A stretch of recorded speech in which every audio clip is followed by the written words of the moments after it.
வாசமே ஆள தூக்குதே! அப்படிங்கிற அளவுக்கு இன்னைக்கு செய்ய போற ரெசிபி தாங்க குடமிளகாய் முட்டை பொரியல். அவ்ளோ டேஸ்ட்டா இருக்குங்க. மறக்காம ட்ரை பண்ணி பாருங்க இந்த ரெசிபிய. அதுக்கு ஃபர்ஸ்ட்டு எண்ணெய் ஊத்தி கடுகு போட்டு, பெரிய வெங்காயம் 2 கட் பண்ணி வச்சிருக்கேன். அந்த பெரிய வெங்காயத்தையும் உள்ள ஆட் பண்ணி லைட்டா சால்ட் போட்டு வணக்கிக்கோங்க. கருவேப்பிலை வேணும்னா போட்டுக்கோங்க, வேணாட்டி விட்டுருங்க. எங்க வீட்ல எப்படி இருந்தாலும் இந்த கருவேப்பிலைய தூக்கி வெளிய தான் போடுவாங்க. ஸோ நான் இதில கருவேப்பிலை போடவே இல்ல.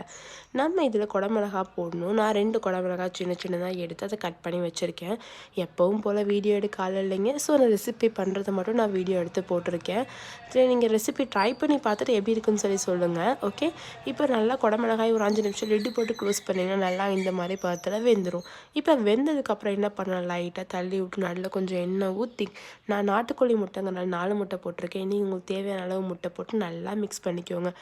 அப்புறம் இன்னொரு விஷயங்க, இந்த நியூ இயர் எப்படிங்க போச்சு? எல்லாருக்கும் ஹாப்பி நியூ இயர். நிறையா பேர் நிறைய ரெசல்யூஷன் எடுத்திருப்பீங்க. எல்லாத்தையும் நீங்கள் கண்டிப்பாக ஃபாலோ பண்ணுவீங்க அப்படின்னு சொல்லி நான் நம்புகிறேன். நானும் நிறைய ரெசல்யூஷன் எடுத்திருக்கேன். அதை நான் ஃபாலோ பண்ணணும்னு சொல்லிட்டு நானும் நம்புகிறேன்.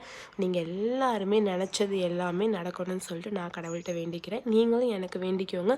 மறக்காமல் என்னை சப்ஸ்கிரைப் பண்ணி விட்டிங்கன்னா உங்களுக்கும் நல்லாயிருக்கும், எனக்கும் ஹாப்பியாக இருக்கும். நிறைய ரெசிபிஸ் நான் போடுறதுக்கு எனக்கு சப்போர்ட்டிவாக இருக்கும். இந்த வருஷமும் உங்கள் சப்போர்ட்டை எனக்கு கொடுங்க. ரொம்பவே ஹாப்பியாக இருப்பேன்.